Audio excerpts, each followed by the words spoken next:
Donald Trump has a new problem in the boat bombing war crime controversy, and it's something that favors the Democrat leaders who said it's okay for those in the military to disobey unlawful orders. But get this, it came from within his own administration. This according to the New York Times, and I have all the details that he doesn't want you to hear coming up next. I'm Dan, and welcome to another Occupy Democrats report. If you're new to the channel, please hit that subscribe button to get all of our takedowns of Trump and his White House cabal of lawlessness.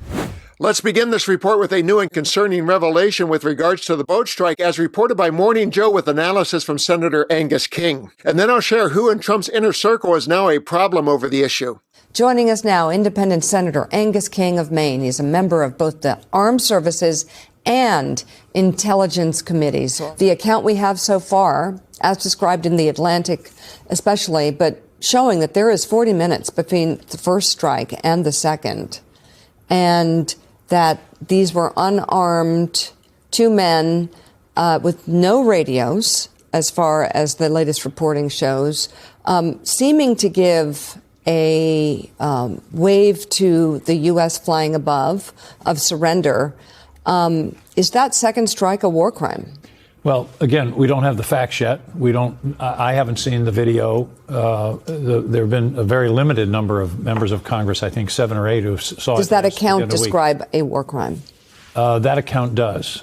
In fact, I'll give you a citation. The U.S. Defense Department Manual of War, which is 3 volumes, section 18.3.2.1 is headed clear law of war violations, clear war crimes, and orders that cannot be obeyed. It uses as the example of a clear violation killing survivors of a shipwreck. Those 40 minutes between the first and the second strike, do you think that time stamp, that time span is adding to the potential and concern that there was a decision here made that was unlawful? Well, we need to see all of that. We need to see the logs of the decisions. I want to see what Pete Hegseth's initial order was. Right.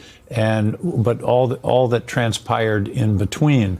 And they can't say that we can't see this tape, because remember, the day after this strike, on September 3rd, Pete Hegseth was on Fox News with the tape of the strike. Very proud of it. Very proud of it. And they can't say, well, no, we can't show you this second one. So I think that's got to come out. And the American people should see it. It shouldn't be behind closed doors to members of Congress.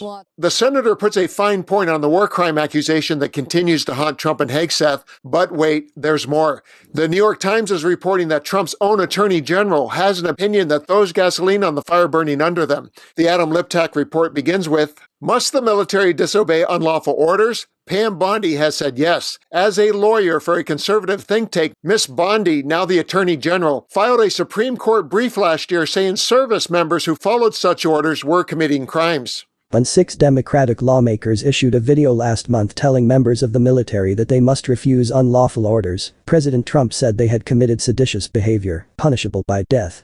But Pam Bondi, the Attorney General, said the same thing last year in a friend of the court brief in the Supreme Court as a lawyer for the America First Policy Institute, a conservative think tank that represented 3 former military leaders. Military officers are required not to carry out unlawful orders, she wrote. She elaborated. The military would not carry out a patently unlawful order from the president to kill non-military targets. Indeed, service members are required not to do so.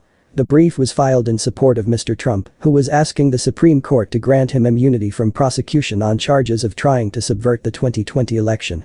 It was, more specifically, an effort to address a statement by one of Mr. Trump's private lawyers, D. John Saar, now the Solicitor General, at an appeals court argument in January 2024. Could a president who ordered SEAL Team 6 to assassinate a political rival, who was not impeached, would he be subject to criminal prosecution? Judge Florence Y. Pan asked Mr. Saar.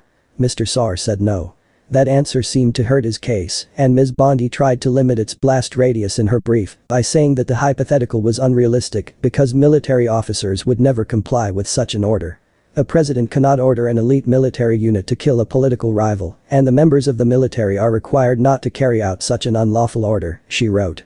It would be a crime to do so. Mr. Saar briefly addressed the point in his Supreme Court argument. The Uniform Code of Military Justice, Mr. Saar said, prohibits the military from following a plainly unlawful act. Those are just the highlights. For the full story, visit the New York Times website. The level of intellectual dishonesty that is required to serve under Trump is astonishing. And this revelation won't affect the Trump Bondi bond because she has immunity for being loyal to him and his white nationalistic and authoritarian ways. Once someone kisses the ring, he forgives and forgets. But I don't forget, and we'll close with these reminders of the hypocrisy required to serve under Trump. It's typical Trump. All bluster, very little substance. He talks a tough game. But then when pressed on it, he's an armchair tough guy. I hate to say it, but this is a guy who said that John McCain is not a war hero, yet he sought his own 5 military deferments. Unlike Donald, I didn't inherit hundreds of millions of dollars. My dad was a bartender. My mother did the job as a maid that Donald Trump now hires foreigners to do. And my whole life I've had to fight, and I'm going to fight now, because there is no way that the party of Reagan and the conservative movement, I'm going to allow it to be taken over by a con artist. He has spent 40 years sticking it to the people he now claims to be fighting for. Quote, the way that you build a truly vicious nationalist movement is to wed a relatively small core of belligerent idiots to a much larger group of opportunists and spineless fellow travelers whose primary function is to turn a blind eye to things. We may not have that many outright Nazis in America, but we have plenty of cowards and bootlickers, and once those fleshy dominoes start tumbling into the Trump camp, the game is up.